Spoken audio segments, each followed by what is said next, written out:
Good evening, everybody on my side of the world, and good morning to those of you in New Zealand, and afternoon to those of you in the world that it is afternoon. Welcome to the Network Migration Services webinar on Australia this evening. Just to introduce myself for those of you who don't know me, my name is Andrew Kerr. I'm a licensed immigration advisor for Australia and New Zealand, by the way. I am a New Zealander.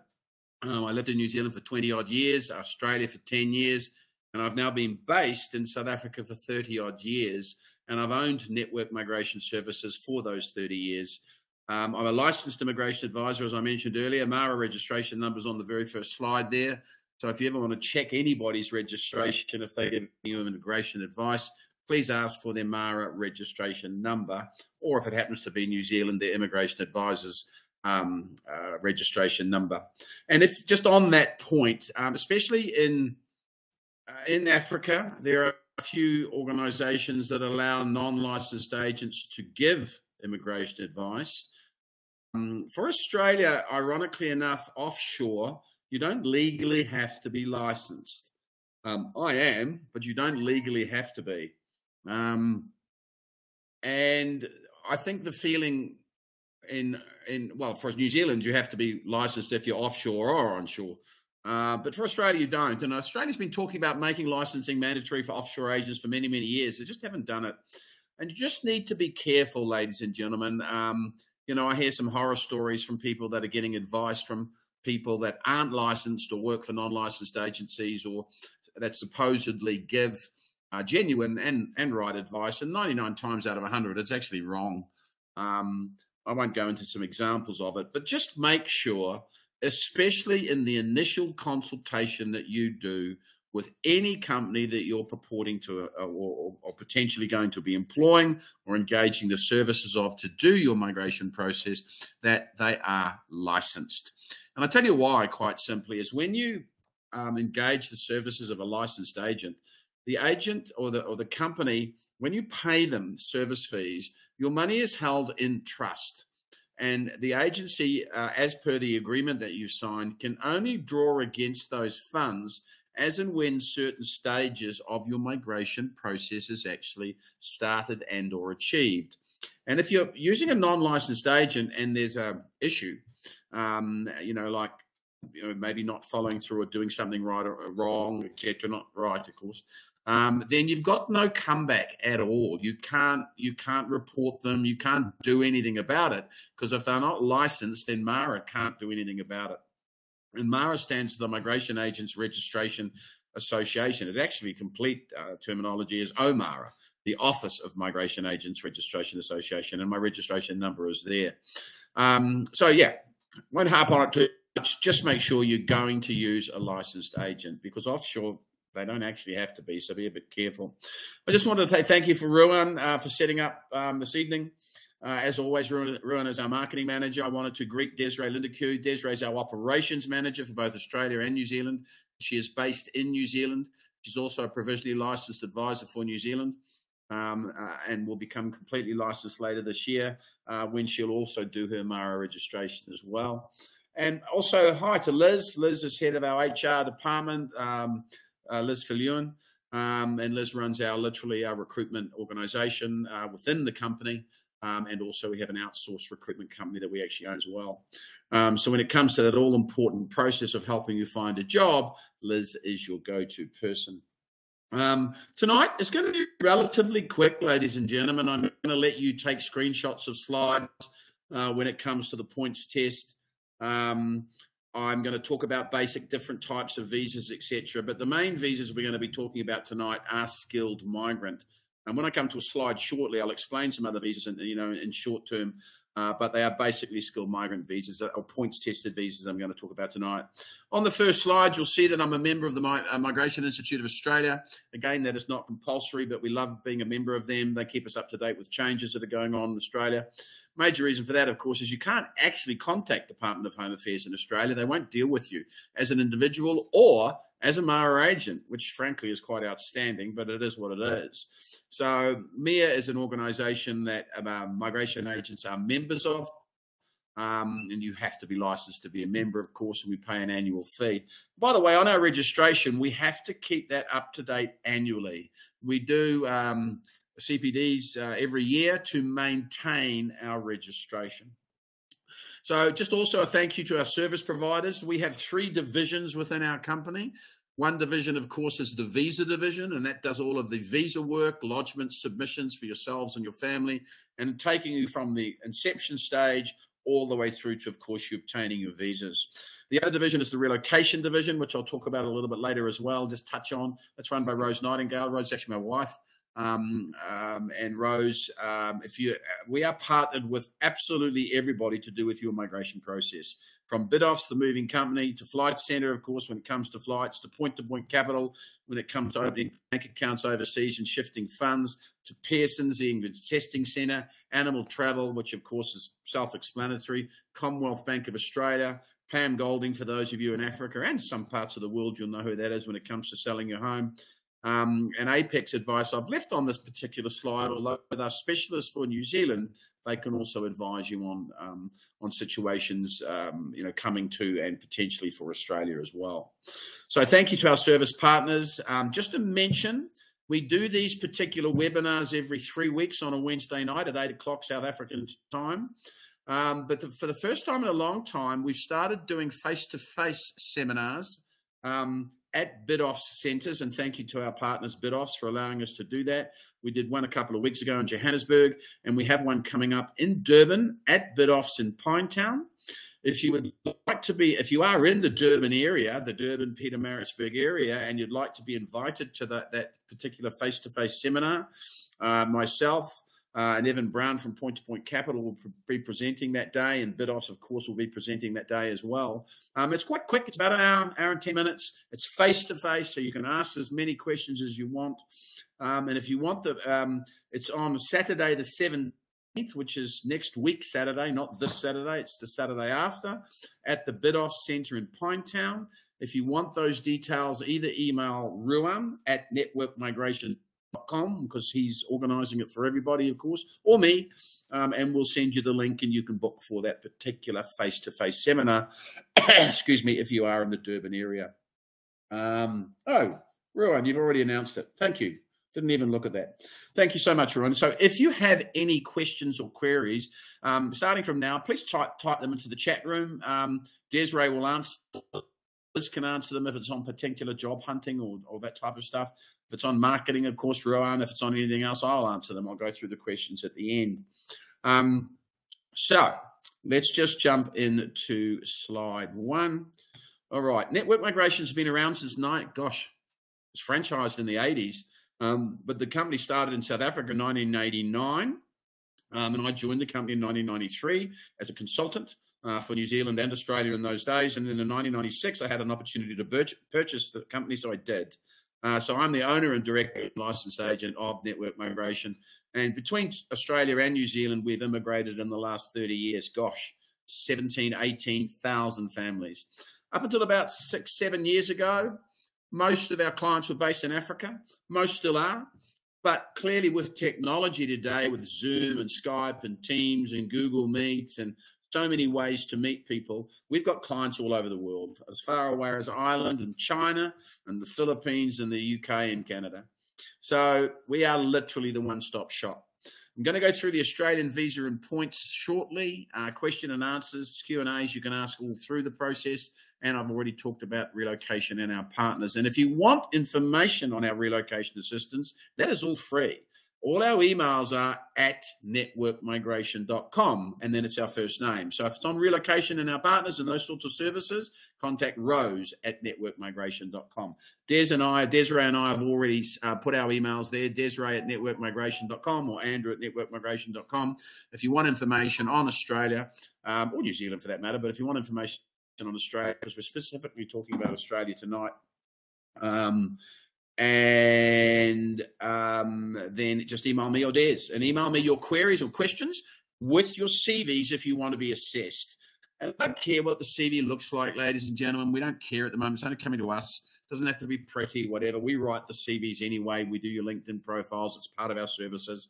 So I basically need to know, what you do, what you're qualified to do if you have a qualification, and what the structure as your family is, and how old everybody is in your family. So if you don't If you don't, sorry, I lost my train of thought. I was just going to say, yeah, thank you. That's exactly what I was going to say, Des. We've got, great minds, and thank you, Ruan. But yeah, AJ, just arrange a free consultation with us. So if you want to be assessed, as I was saying, send me your CVs or Desiree, outlining, hi, Andrew or Des, I'm 42, my wife's 38, and we have 2 children of, 6 and 16 or whatever it might be. So just give me the structures of your family so I can do a free assessment for you. But about 100 odd people that are booked in to listen to us tonight. We do have load shedding in Africa, of course. So, load shedding tends to start at 8 o'clock, so we might have a few people missing that. But as Ruan has already mentioned, we will be sending everybody a recording tonight. Tomorrow, that is booked for this particular webinar. Alrighty. And as Desiree's openly mentioned there, all the information we give you is free. We send you what we call pathways to residency. In the first document we send you are all the government fees that are associated with your residency pathway. And in the second document, we quote you on our services to assist you. The third document is an assessment form if you want to get cracking on the process. I've talked about us. That's me a couple of years ago. Don't even remember where I was then. But that is me a couple of years ago. Australia. I loved Australia, ladies and gentlemen. I lived there for, as I said, 10 years. I used to be a Qantas Airlines steward 100 years ago. And then I joined a marketing company, Macmillans, and worked for them for many, many years. In fact, that's how I ended up in Africa. I came to South Africa in 1990 working for Macmillans on a contract for 2 years. And after the 2 years was up, I didn't leave. I actually joined Network Migration Services. Australia is huge. I mean, gosh, if you think of South Africa as a country, South Africa fits into the state of Queensland. That's how big Australia is. It has 8 states and territories, and each state and territory has a capital, and those capitals are extremely diverse. They're not like each other at all. Perth is different than Sydney, which is different than Melbourne, which is different than Brisbane, which is different than Adelaide and Darwin and Canberra, and so on and so on. So very diverse countries. I love Australia. I loved living there. Strong economy, great people, very, very friendly. In fact, I was there a few weeks ago with Rose. We were on our way to New Zealand office to see the New Zealand team. And then it's a case of... just loved it. I spent some time in Sydney, but I'm all over Australia. My sister's in Australia, so I was lovely to catch up with Alex. Right, Australia visa and points and the systems. I mean, this is just some beautiful pictures of Australia. Those of you, Google's a wonderful tool, of course. Just use Google if you want to find out what these particular cities look like, or come and see us, because we can tell you what they are.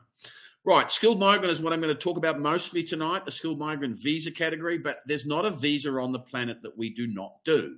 Be it a student visa, family, business, or investor, or work visa. Work visas, I'll talk about them a little bit later because they've been relaxed a little on getting your pathway to residency from a work visa. But we do spousal visas and parent visas and visitors visas and short-term study visas and whatever. So there is literally not a visa that we cannot assist you with. So you might just want some advice, ladies and gentlemen. Advice is free. Okay, and we're really happy to give it to you. This is a huge step you're potentially making if you're immigrating alone or with your family, and we take that as seriously as you do.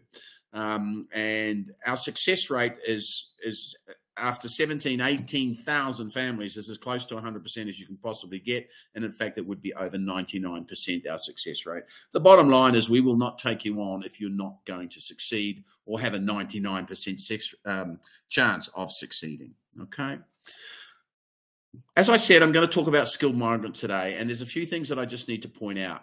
There's 2 screenshots here I want you to take. One's this one and one's the next slide, which I'll show you in a minute.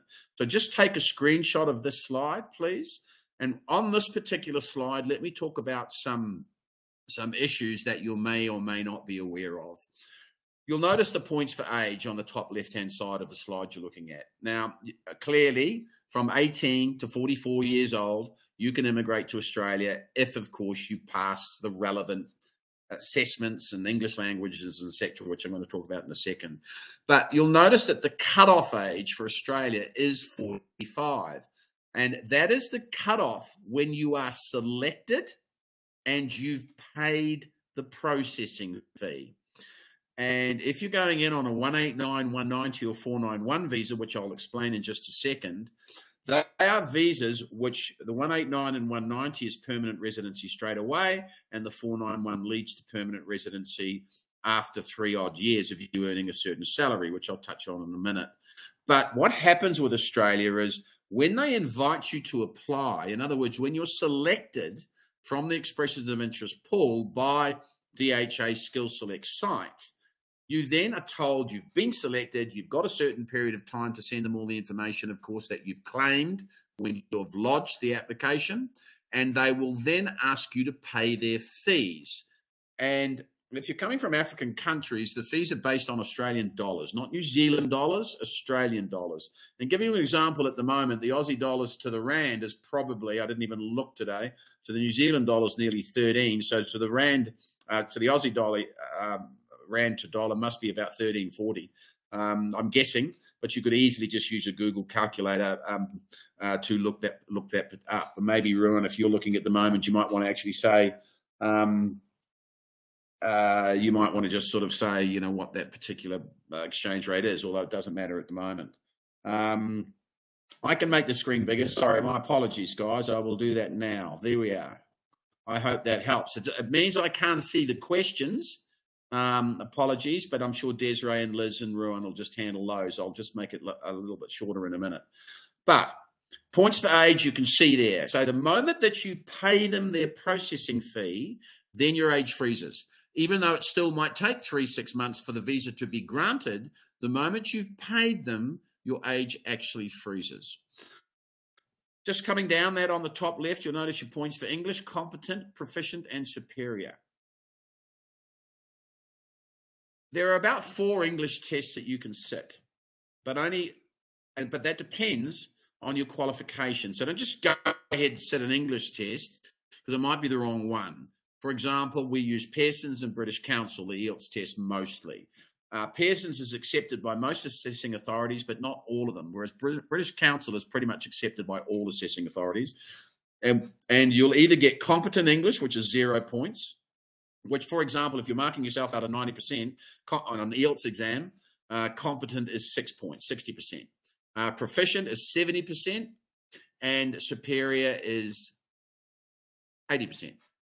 Now, you might have sat the English test. I was talking to a gentleman today who had sat the English test, and he had 7.5, and a 5.5.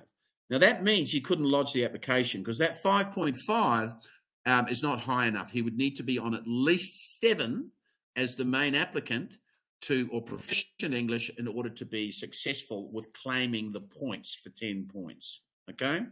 Your spouse can also sit the English test. You'll see down the bottom here, if he or she sits the English and gets at least competent, you can claim 5 points. You could also claim 5 points. Well, let me just, for the spouse's qualification, and let's come to the top right, if the qualification is on the same skills list as you. And for Australia, there are 2 main skills lists that you'll be looking at. One is called the Medium and Long-Term Strategic Skills Shortage List. Quite a mouthful, I know. But if you're on that list and you have the qualification associated with that specific list, then you can lodge what we call a 189 application, which I call the blue chip visa. Live where you want, do what you want. If you're not on that list, you might be on the STSOL list, which is the State and Territory Skilled Occupations lists. If you want to see those lists, just drop me an email on it, and I will send you those lists, and you can have a look at whether your occupation's on there. But as you can see, you'll get 20 points for a doctorate, 15 points for a bachelor's, and 10 points for a trade or an equivalent recognised AQF diploma, Australian Qualification Diploma. Now, on that, 99% of the time, ladies and gentlemen, you are going to need a qualification to get into Australia. There's only 2 assessing authorities will assess you based on your work experience and your ability to do the job you're in. One is called IML, which is the Institute of Management and Leadership, and that is for senior managers. And I mean senior. You know, you're not managing a restaurant here. You are managing a corporate environment with minimum 20, 30, 40 people working for you, and between 5 to 6 to 9 to 15 managers under you, all cross-reporting to each other, and you must report to the CEO in most circumstances. The other assessing authority that doesn't necessarily require you to have the qualification is the Australian Computer Society. But they will assess you based on your work experience as opposed to your qualification. So they're the only two assessing authorities that will assess you based on that. Every other assessing authority requires you to have a qualification. It's as simple as that. If you don't have it, I'll be telling you up front you don't qualify, and I'll be offering you to assess you for New Zealand. Because New Zealand, you don't necessarily need a qualification to get in. Work experience, bottom right, you'll notice there that 3 out of 5 years, 5 out of 8, and 8 out of 10 years. You can only claim work experience post the qualification that you're claiming, okay? Post the qualification. So you might have been an accountant for 15 years, but you only got your degree 2 years ago. And if that's the case, you can't claim any points because it was only 2 years ago. So 3 out of 5, 5 out of 8, or 8 out of 10 years. Just coming back to the English for a second, you might be sitting in Ireland at the moment, or Scotland, or Canada, and thinking, "Oh, yippee! I don't have to do the English test because my passport allows me to be exempt from it." You're quite right, it does. But if you're exempt from English, it means you don't get the points.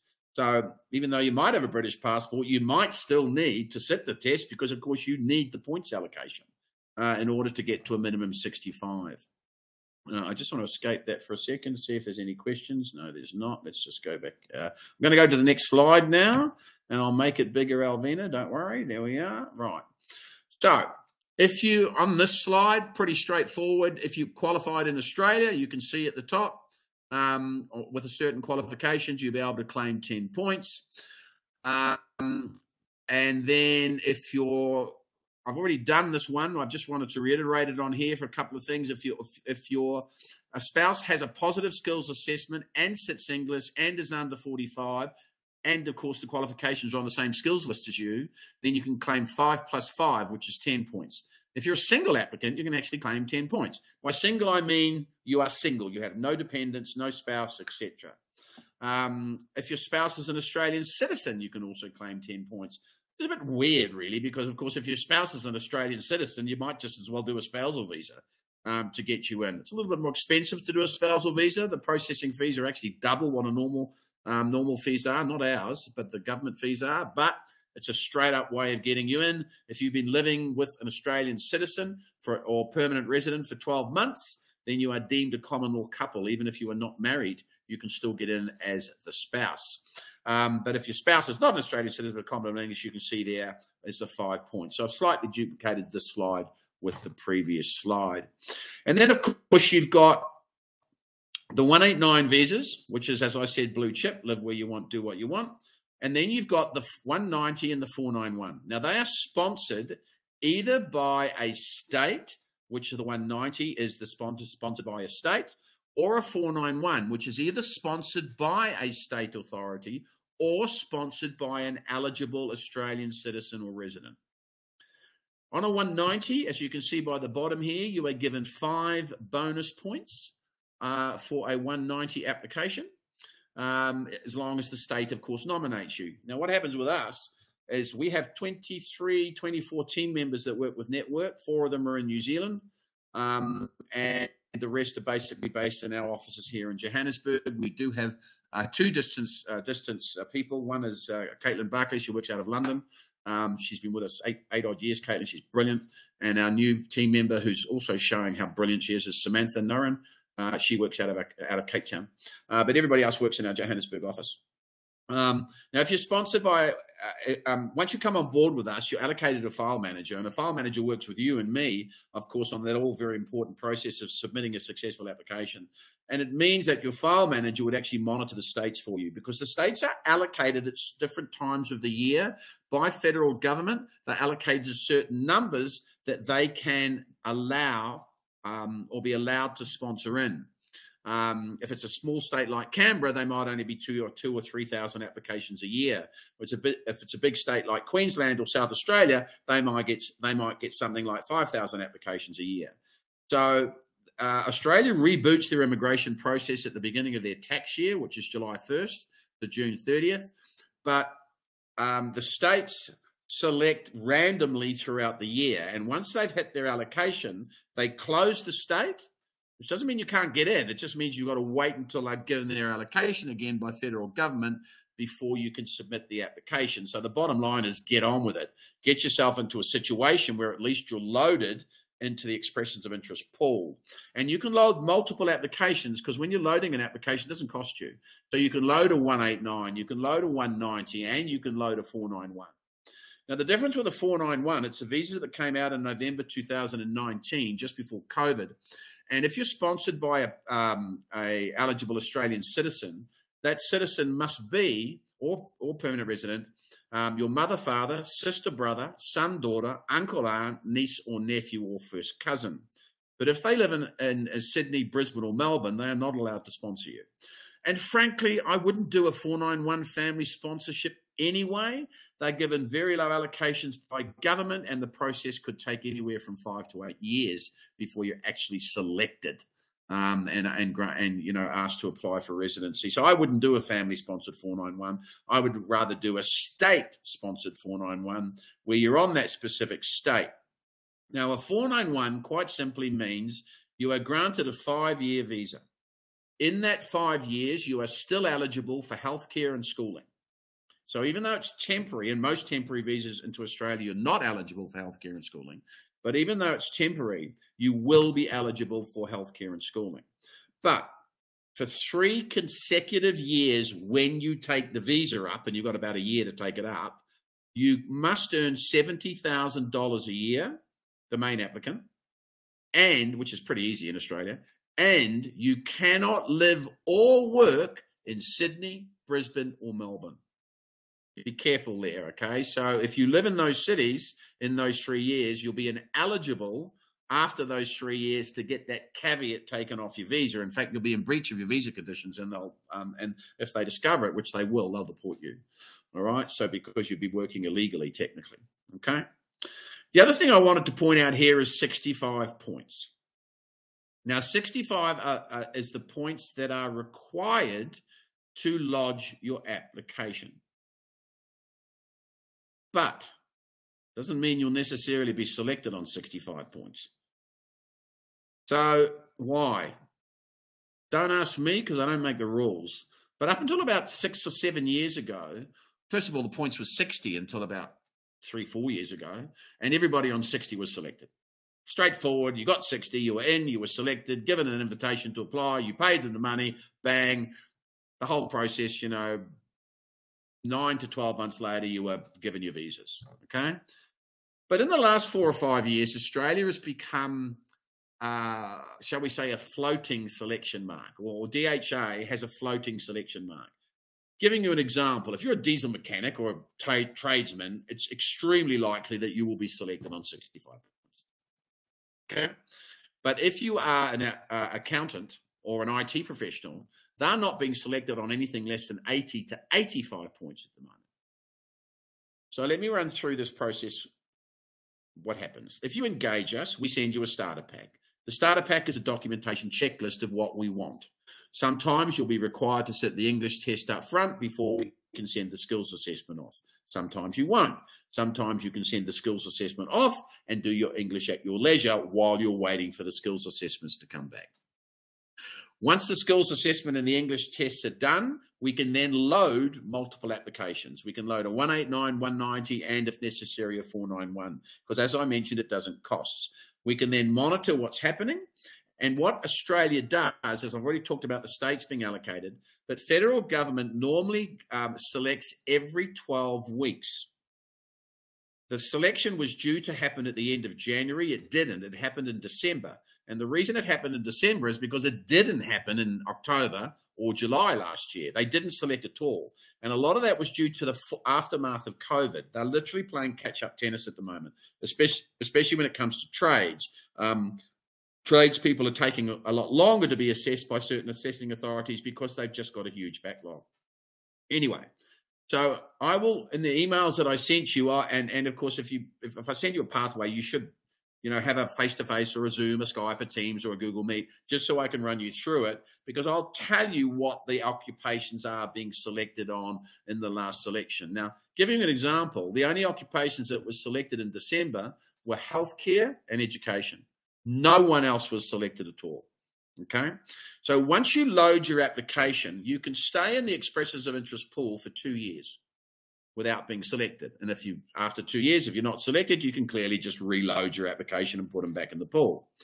But if you're not going to be selected in 2 years, you might want to consider, of course, looking at an alternative country, specifically one that we may do, which, of course, is New Zealand, because New Zealand is based on a job offer, and we're very good at helping people find jobs in both countries. So just be a little bit careful of that selection mark and the processes around that selection mark, because it can tend to be a little bit misleading. Okay, so Australia, how long is it going to take? From the day you say go, you are looking at 9 months if you're extremely lucky. Well, in fact, if you're in education and healthcare, you're probably looking at 3 to 6 months, because they are selecting those very, very quickly. But if you're in any other occupations, realistically, you're looking at 12 to 18 months before your application is finalised into Australia. If you're going on a 189 and a 190, when the visa is granted to you, you have 5 years to take it up. But if you're not going to immigrate in the first 12 months, you must validate it in the first 12 months by entering Australia. And everybody on the application must validate that visa. Okay, if you're a family of 6, you've all got to go. All right, and if you go at separate times, the main applicant has to go first. If it's on a 491, because you're given a 5-year visa, and remember, you've got to work for 3 years, earning $70,000 a year, you've got a year to take it up. Okay, so just keep that in mind. Okay. Hold on, Desiree. Thanks, Des. Des is answering your questions, guys, etc., etc. So I'm just going to jump through to the next slide, which is pretty much just talk about relocation. Just before I do, I just want to talk about work visas. I had a gentleman today he's a tradesman.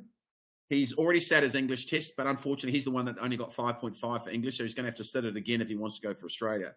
However, he's already done his stage 1 of his skills assessments with of course, his trade. And he's now saying, right, in fact, I think he got 6.5 for reading or writing, not 5.5. Because if he goes in on a work visa, which is a subclass 482, he needs to prove his English, but he only needs to prove moderate. Okay? Now, because he's a highly qualified tradesman, and he's done his skills assessments already on his own. First of all, we'd give him a massive discount because he's done things we'd normally do for him, because we do your skills assessments for you, etc. We register you with the local bodies, etc. We do everything we can, except we can't physically, of course, do the English test for you, etc. Thanks, Des. So what he's asked me today, and I'm actually chatting to him tomorrow, is will we help him find work? Now, in the old days, I probably would have said no into Australia, but the new 482 restrictions that have been, well, eased, for want of a better term, I'm actually going to say yes, because I truly believe we'll be able to find him a job. I think he's a metal and boilermaker or a fitter. Off the top of my head, I can't. And we get standing orders for these types of people in Australia and New Zealand. So I'm going to be working very closely with Liz. I haven't told Liz yet. She's listening to this right now, where we believe we can contact some Australian firms that may be interested in sponsoring this person. The difference is this, and be careful here. If you're going to New Zealand, you need the job offer, and yes, they've got to justify that you're the best person for the job in most cases, which is relatively easy most of the time.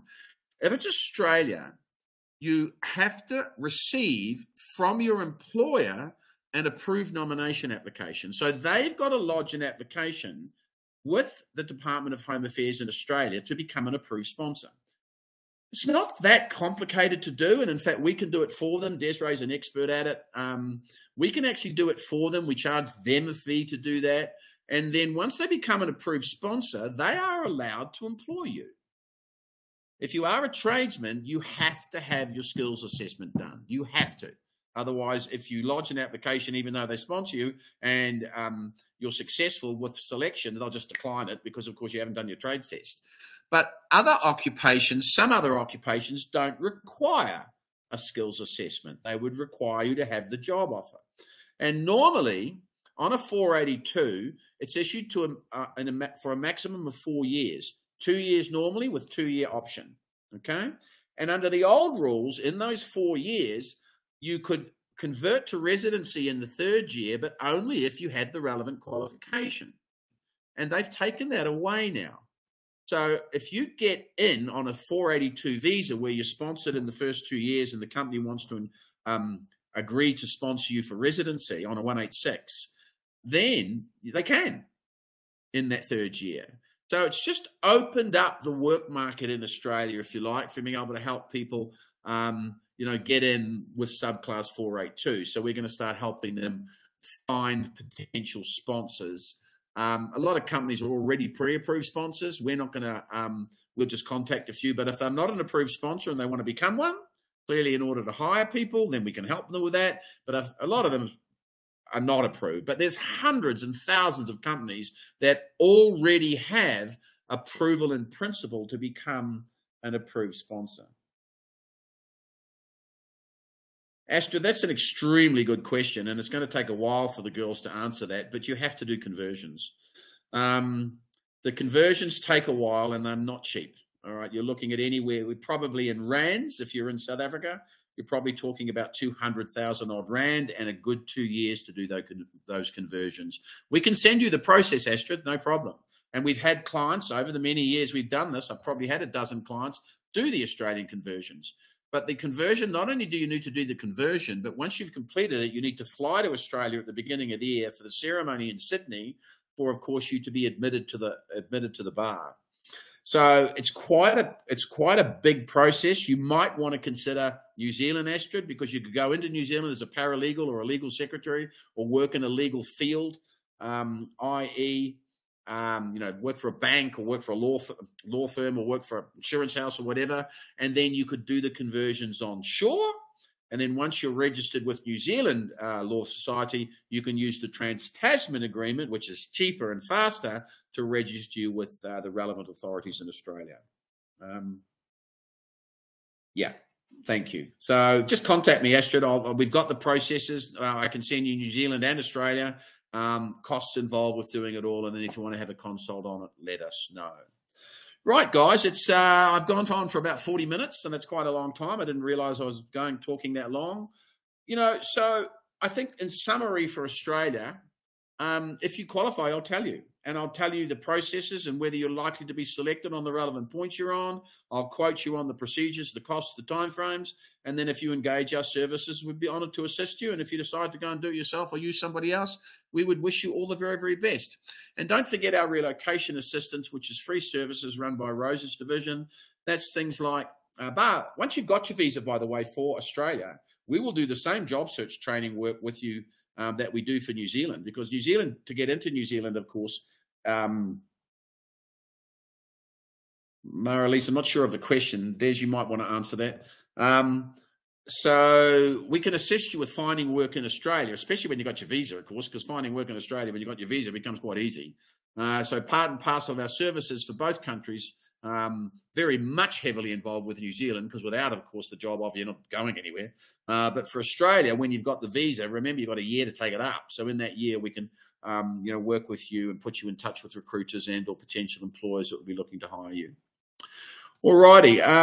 Any other questions, Mara-Lise? I'm not sure if Desiree's typing at the moment, but to answer you, project administrator, education sector. Mara-Lise, sorry, it would depend on your qualifications and what they are. But if you're a project administrator, education and you're an IT, yeah, thanks, Des, if that's what you were asking. But I'm pretty sure this year, and I mean, I know we started the year with with a lot of inquiries. I mean, we're getting, oh God, I don't know, 40 to 60 a day inquiries, especially, I mean, I love South Africa, ladies and gentlemen, I really do. It's been so great to me. But we've still got load shedding after however many decades of load shedding, etc. And, you know, it's the little things. One of the major reasons that people always ask me, well, what's one of the major reasons that people leave? And I think one of the major reasons is the future of your children, if you have. But also, if you're a youngster, you might just want to go and, you know, try another country and make some dollars, because unfortunately, with South Africa being grey listed at the moment, the rand is worth, gosh, it's not worth a lot.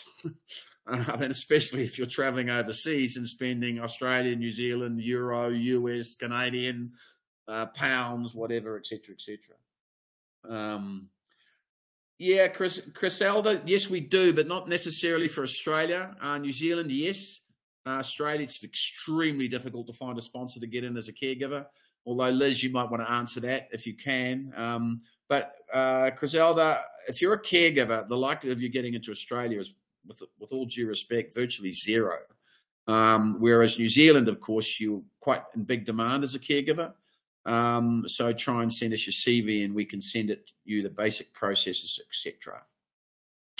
Right, ladies and gentlemen, I'm going to log off now. Thank you so much for listening to me tonight. If you want to be assessed, please let me know. And Desiree, I'll be chatting to you shortly. Look forward to that. And thank you very much, Rowan, again for organising it, and Liz for being there, and Des, as always, for looking after the questions and answers. Thanks so much, ladies and gentlemen. Have a fantastic evening wherever you are, or day wherever you are. Stay safe, and if you do engage our services, we look forward to working with you.